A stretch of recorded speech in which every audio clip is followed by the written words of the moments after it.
Hello everyone, my name is Nate. I started a website that I'm calling MCAT. The link is in the description, the bio of this video, whatever you want to call it, where I am trying to produce a whole bunch of free MCAT resources such as cheat sheets, an equation sheet, a ginormous document with a whole bunch of content on it, as well as videos such as this that explain the full depth of everything you need to know for the really high yield topics, such as glycolysis or the rest of metabolism as well. This video is the exact same information that's in my fully combined MCAT Metabolism video. So if you've already watched that, you're not getting anything new. I've just separated them out into their individual topics just in case you didn't want to go through and click on the entire video. I do recommend watching my intro to metabolism video before this, just so you can get an idea of the important things that you need to know that will help you to understand the stuff and information in these videos. I do also have a link in the bio that is going to have a whole bunch of notes that will simplify a lot of the information on these slides and just kind of support the video. There will also be all of the graphics that I used here that I made on my own. You can use those for whatever you want if you do like the way that I've described the information. If you do like this video and other resources that I've produced, you have access to all of it for entirely free on my website, whether it be cheat sheets, other videos for other topics that I'm working on. You can also get in contact with me to request some sort of free resource. Can all be found on my website. It's in the bio. I do also offer other random things like tutoring or just tips in general for the MCAT in case you are curious. The last thing that I wanted to mention that I do try to remind at the start of all of these videos is that this is not meant to be a quick introduction to glycolysis. If you're looking for a quick glycolysis video, I'm sorry, this is not it.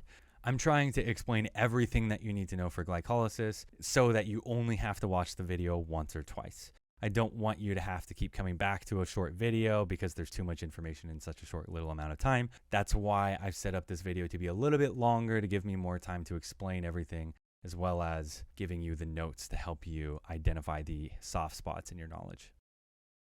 So if you've watched my full metabolism video, you've probably seen me talk about how the easiest way to learn and understand metabolism is by an understanding of the metabolic states. This is this idea that sometimes you've eaten a meal, in this case the postprandial or fed state, and sometimes you're fasting. We call those, of course, like the fasting states. There's two of them. We'll talk about those way later in different videos.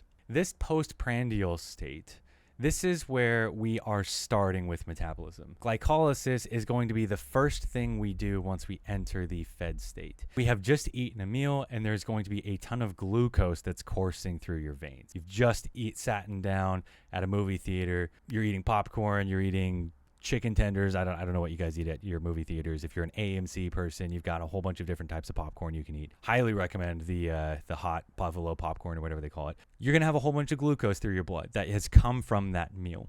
We call this the absorptive state because you are absorbing that glucose from your meal.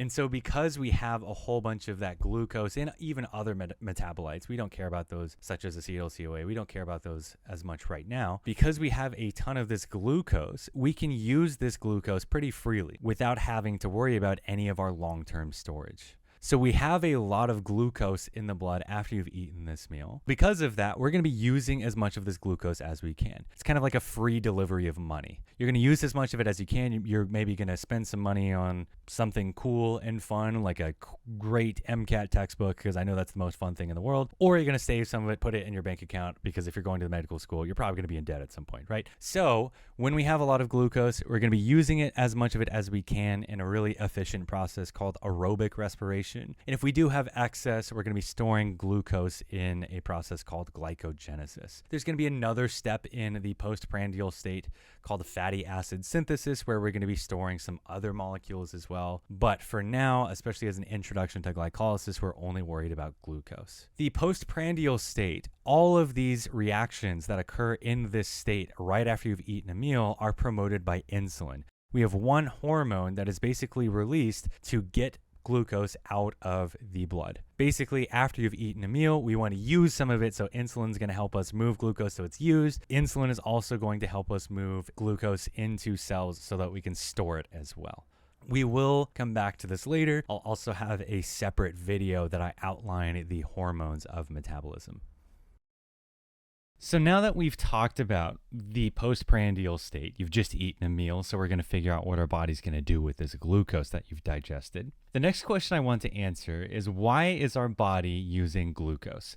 Why is glucose the main molecule that we're going to be using for energy to produce ATP?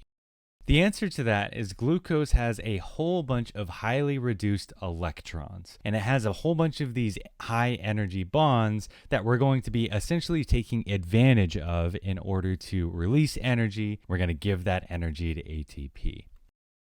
Once we remove this energy from glucose, we're going to be giving it to molecules like I just mentioned, such as ATP. And these are the actual molecules that our body and cells are going to be using as energy. In other words, we are using the energy that glucose holds, essentially treating it as potential energy to create ATP that our cells will actually use.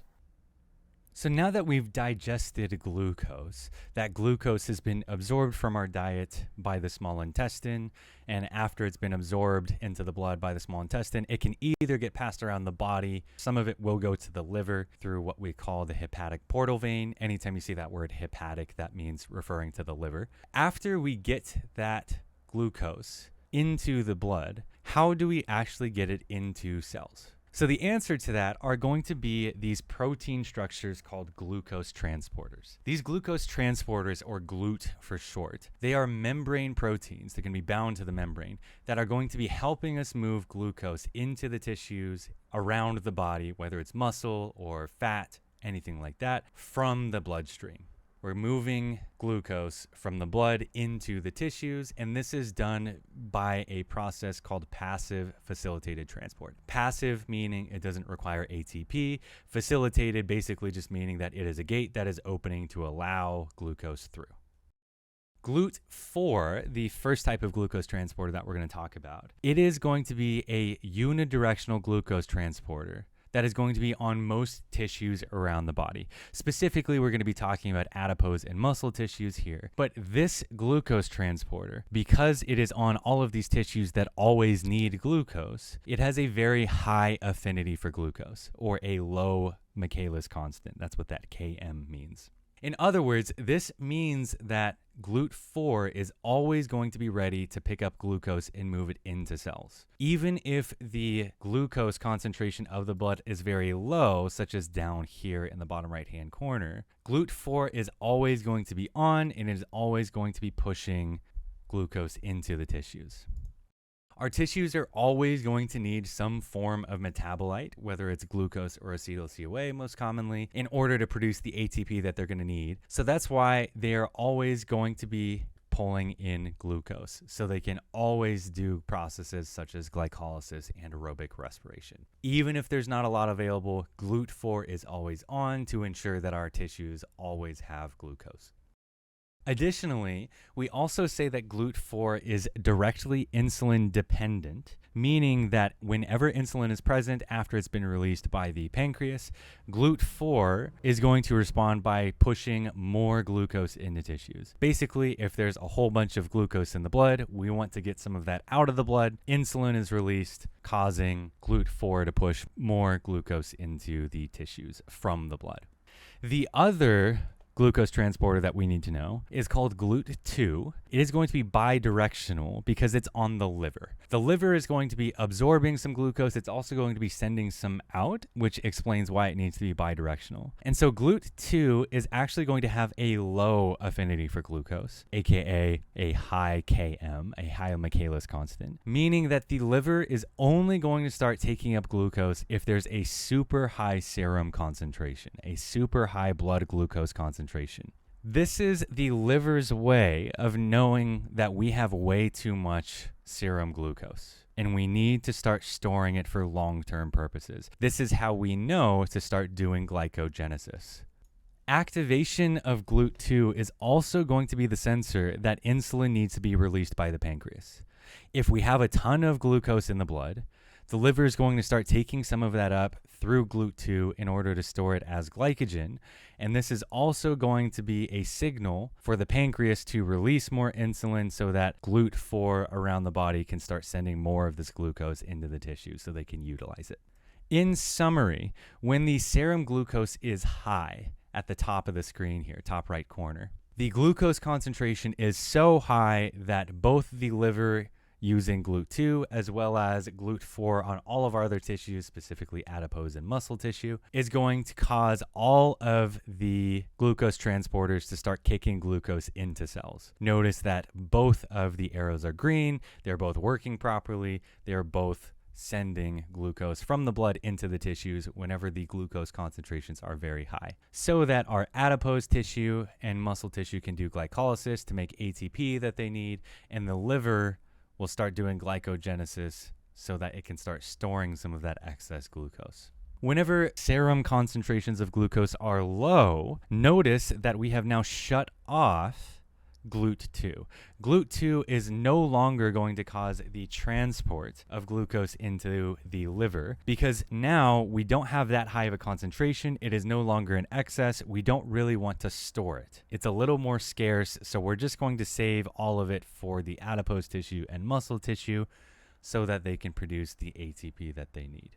So in high serum glucose conditions, both of the glucose transporters are going to be working. Whenever that serum glucose concentration starts to drop, as it will over time, then only GLUT4 is going to be working so we can prioritize getting glucose into the tissues. Now that glucose is inside of the cells that are going to be utilizing it, we can begin aerobic respiration. So after eating, the tissues are going to be primarily using that glucose, mainly via GLUT4, to produce energy. Our goal is to turn glucose into ATP. Aerobic respiration, that word aerobic means that oxygen is available for use. All of these processes within aerobic respiration are going to be promoted by insulin. And basically what we're going to be doing is we're going to be using glycolysis to turn glucose into a molecule called pyruvate.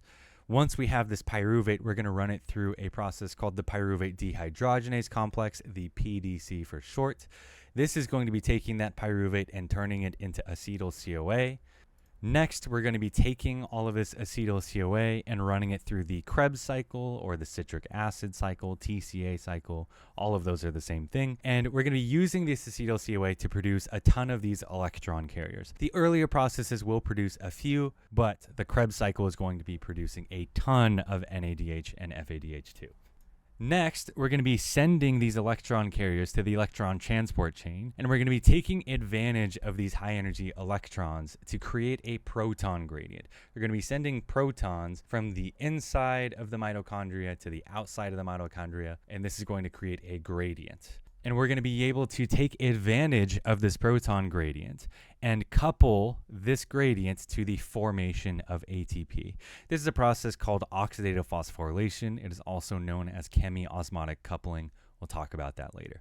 I do want to mention really quickly on this slide, glycolysis itself, this first step in aerobic respiration, technically is anaerobic, meaning that it does not require oxygen. Therefore, it can either be a part of aerobic respiration or anaerobic respiration. It is, of course, the first part of aerobic respiration since we need that glucose to actually get to the rest of aerobic respiration.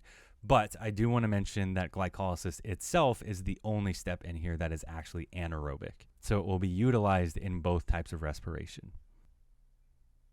To begin talking about glycolysis, the first thing that you need to know is that it's going to take place in the cytosol. The cytosol of every cell is going to be anaerobic, meaning that it doesn't really have that much oxygen. Most of the oxygen is going to be going to our mitochondria. We're going to talk about that a little bit later. So glycolysis is going to be occurring in the cytosol, and you can just assume that any process that happens in the cytosol is anaerobic.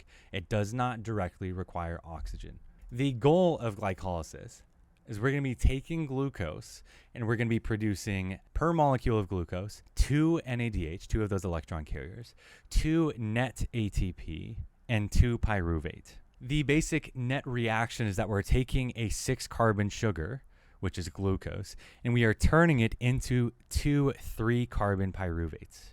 By doing so, by splitting up this carbon a little bit, this sugar glucose a little bit, that is going to initially cost us 2 ATP. So we're going to lose 2 ATP at the start. But in the end, we're going to have a payoff phase where we're going to produce 4 ATP and 2 NADH, which is why we say a net production of 2-ATP. We have to use 2-ATP at the start, but then we're going to produce 4 in the end. We're going to be doing this mainly in fed conditions, the postprandial conditions. Whenever our glucose concentration is high, of course, just remember that if you see glucose with a bracket around it, that means concentration. It is going to be a very, very fast process. This will be important whenever we talk about fermentation. You need to know glucokinase or hexokinase. They're both the same enzyme, just in different places in the body. You need to know another enzyme called PFK1 and then pyruvate kinase. So 3 important enzymes that you need to know. You need to know that insulin is going to be the main hormone promoting glycolysis. Notice that insulin is in blue. All of the names of the enzymes are in blue, and the name of the actual process itself are in blue, right? Remember that simply just means if something is in blue, that means it is in some way, whether it's directly or indirectly, promoted by insulin. I'm going to state right here that I do not recommend memorizing every single intermediate. Their structure, their names even. You don't need to memorize all of that. The most important things to memorize for glycolysis on the MCAT are everything that I've already mentioned, but additionally, you want to know the intermediates that are involved in all of these irreversible enzyme steps on the page, as well as the number of carbons of each. That's the main way that you're going to be able to identify all of these metabolites on the MCAT, is just by counting the number of carbons. That will solve most of those problems, asking you to identify which metabolite we're talking about. For example, glucose and G6P, F6P, they're all 6 carbons, as well as F16BP. Notice that we're going to be splitting a 6-carbon molecule into 2 3-carbon molecules. So you're going to want to know that in glycolysis, PEP and pyruvate are both 3-carbon molecules. To actually explain how these glycolytic enzymes are going to be working, I want you to remember, just as a reminder, that all 3 of these enzymes are irreversible reactions. And because they're irreversible, that means they're going to be highly regulated as well. They're all going to be in the cytosol of cells. They're all anaerobic as such. And so the first one that we're going to talk about is called gluco or hexokinase. So these kinases, what they're going to be doing is they're going to be converting glucose into G6P. We're going to be taking a phosphate off of an ATP, and we're going to be giving it to glucose to form glucose 6-phosphate. This is promoted by insulin. The way that that happens is insulin, of course, through activation of GLUT4 is going to cause an increase in the concentration of glucose in the cytosol of the cells. And therefore, if you're increasing the amount of reactant of something, it's going to cause that reaction to shift forward quite a bit faster. It is also going to be inhibited directly by G6P in negative feedback, meaning if we have a lot of G6P, we don't really need to be running the glucokinase reaction very much anymore. And it is going to be indirectly inhibited by glucagon. Glucagon doesn't necessarily have a direct mechanism of inhibiting glucokinase or hexokinase, but it will turn off some of the other processes around glucokinase, which is therefore going to inhibit it downstream. Glucokinase is the name of this enzyme in the liver and pancreas. We just call it hexokinase in all other cells. There's no difference between the two. It's just their location. That's the reason for the naming convention.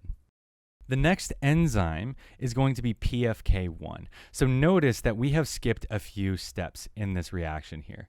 We've skipped a few steps. That's why there's the 3 dots there. You basically don't need to know everything that's kind of happening in between. This reaction, catalyzed by phosphofructokinase 1, we're going to be taking this new F6P, fructose 6-phosphate, which is still a 6-carbon molecule, and we're going to be adding another phosphate to it and turning it into fructose 1,6-bisphosphate. It's the exact same process of what happened with glucokinase, just instead of using glucose, we are now adding a phosphate onto F6P. So now we have 2 of these big high-energy phosphates sitting on this 6-carbon molecule. We call everything that's happened up until now the investment phase because we're investing to ATP to allow us to produce a whole bunch later on. This reaction, catalyzed by phosphofructokinase 1, PFK1 for short, it is the committed or rate-limiting step of glycolysis. When we say this, we're basically stating that once the molecule has been converted from F6P into F16BP, we have committed this molecule to glycolysis. This enzyme, of course, additionally is promoted by insulin. It's going to be promoted by insulin through a few different kind of interesting ways, again, because it is a very important committed step. The first is through a molecule, an enzyme called F26BP, the molecule, and PFK2. Notice the naming is similar to PFK1 and F16BP, but it's different. We're going to be covering that on the next slide. It is also going to be promoted by high levels of AMP, adenosine monophosphate. That's just a fancy way to say low ATP levels. Conversely, it is going to be inhibited by the high amounts of its own product, which makes sense. Feedback inhibition, F16BP. It is also going to be inhibited by high amounts of ATP, because if we have high amounts of ATP, we don't need to be doing glycolysis and aerobic respiration anymore. It's also going to be inhibited by high citrate. Citrate is a molecule that we're going to see at the start of the Krebs cycle. So this is just a downstream molecule coming back and inhibiting the earlier processes, saying, hey, we've got enough down here. We don't need you to make any more of us. And of course, glucagon is going to be inhibiting all of these processes that we're talking about today as well. Before our third enzyme, our third irreversible step, notice that we're going to be breaking up this 6-carbon molecule into 2 3-carbon molecules. You don't necessarily need to know the names of these metabolites or the enzymes that do this, but you do need to know that so far we have produced 2 ATP and 2 NADH in these steps that we've kind of skipped over. That is going to lead to phosphoenol pyruvate, which is a 3-carbon molecule. So we now have our 2 3-carbon molecules that both have a phosphate sticking off of them. And this enzyme pyruvate kinase is basically going to take that phosphate and give it back to ATP. We're going to be reforming 2 new ATP by removing that phosphate off of PEP. So just real quick, I want to remind you that we are producing 2 pyruvate per glucose. So this reaction is technically happening twice, which is why we produce 2 ATP, and that's why we're producing 2 pyruvate in doing so. That's also why the net products of glycolysis is 2 NADH, 2 pyruvate, and 2 ATP. It's going to be really important through all of these slides that you understand that we are counting how much ATP and electron carriers are being produced per glucose, not necessarily per pyruvate. We will talk about what's going on with each pyruvate, but we're also going to take a step back and mention, okay, remember, we produce 2 pyruvates per glucose, so we need to double all of these numbers. I will explain that whenever we get to the rest of the metabolic processes. Pyruvate kinase, of course, is going to be indirectly promoted by insulin, just because the earlier steps have been activated. This one's also going to be activated in the chain reaction. And therefore, it's also going to be indirectly inhibited by glucagon, and it's also going to be inhibited by its own product, pyruvate. So now that we've given you the basic rundown of everything you need to know for glycolysis, all of those enzymes, all of those intermediates, as well as the hormones and other things that promote or inhibit it, we're going to specifically talk about how insulin is going to be promoting glycolysis. So as most people know, insulin is going to be directly responsible for causing glucose to enter cells. That's going to increase the glucose concentration of the cytosol. Glucose is the reactant of glycolysis. And just thinking through basic Le Chatelier's principles, if you increase the reactant something, it's going to shift it towards the products. So just by increasing how much glucose is available to the cells, that is one way that insulin can promote glycolysis. Just as an example to kind of exemplify what I'm trying to say, if you increase the amount of glucose in the cell that hexo or glucokinase can operate with, this is going to increase the amount of glucose that is turned into G6P. And because we've increased the amount of G6P, that is going to promote the next reaction, and then so on and so forth. You're just increasing the reactants in this chain reaction throughout glycolysis. Insulin also has a very interesting way of directly stimulating PFK1, and it is by stimulating a very similarly named enzyme called PFK2. You do not want to get these naming conventions messed up. PFK2 is not directly part of glycolysis, PFK1 is. So what happens is we're going to be taking insulin, and this insulin is going to activate PFK2. And once PFK2 has been activated, this is going to cause an increase in the amount of F6P that is turned into this other molecule, F26BP. So long story short, insulin activates PFK2, which is going to increase how much F26BP we have. This F26BP is a significant and strong activator of PFK1. So because of this, we are strengthening PFK1. We're going to increase the rate at which F6P is turned into F16BP. And this is kind of a roundabout way that insulin has a direct hand in activating one of our glycolytic enzymes. Insulin activates PFK2. That is going to cause an increase in the amount of F26BP that's produced. F26BP is a direct activator of PFK1. And now we have activation of a glycolytic enzyme. Just as a summary of glycolysis, the most important information that you need to know, reiterating all the stuff we've just talked about, is that we're going to be taking place in the cytosol. Therefore, it's anaerobic because the cytosol is pretty much an oxygen deficient environment. This is going to occur in every single type of cell. All of your cells in your body are going to be capable of doing glycolysis. It is going to be promoted by low energy levels, low ATP levels, same thing. It's going to be also promoted by high amounts of glucose, high amounts of F26BP, which is through that PFK2 action we talked about just a minute ago, as well as, of course, insulin, the hormone responsible for causing us to utilize the glucose in our blood. It is going to be inhibited by high amounts of energy. We don't need to be running glycolysis when we have high amounts of ATP. It is also going to be inhibited by high amounts of the glycolytic products. So for example, if we make a lot of pyruvate, that means we don't need any more. So pyruvate is going to go back and inhibit the enzymes, inhibit its own production. And it is also, of course, going to be inhibited by glucagon, the hormone that is responsible for making glucose, not using it. We'll talk about glucagon much later. The metabolic state that promotes glycolysis is the postabsorptive state, meaning postprandial or fed state. They all mean the exact same thing. This is when you've just eaten a meal, right? This is when you've eaten a cheeseburger or something like that. You've got a whole bunch of glucose coursing through your veins. I'm a big fan of Twizzlers. So I'm sitting there in my Cinemark with my $6 Mr. Pibb or whatever and Twizzlers, and I'm just going to town, and I've got a whole bunch of sugar going through my veins, right? This is when our body is going to be starting to do a whole bunch of glycolysis, anaerobic respiration. We've got a lot of glucose, so we're going to start using it. The summary of what we're doing is we are taking one molecule of glucose and 2 ATP, and we are investing those to produce 2 pyruvate, 2 NADH, and 4 ATP. Notice that we invested 2 ATP at the start in that energy investment phase, those first 2 enzymes, and in the end of the reaction, we're going to be producing a total of 4 ATP, which is why we say we have a net of 2 ATP.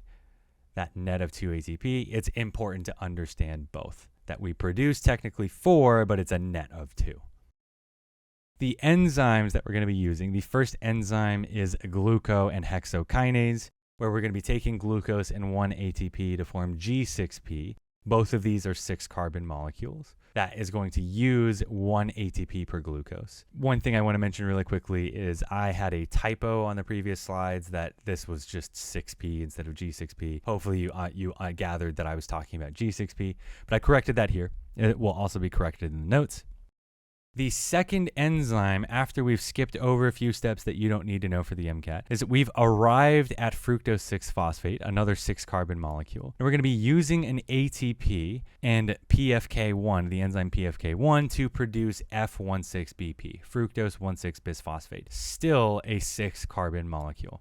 This is the committed step of glycolysis. We also say it's the rate-limiting step of glycolysis. Basically, once we have produced F16BP, we're doing glycolysis. As an example, G6P doesn't always go through glycolysis. Sometimes it will go back into glucose through a different process. Sometimes it will get converted into glycogen. We'll talk about that later. But basically, once we've gone through the PFK1 reaction, we are committed to glycolysis.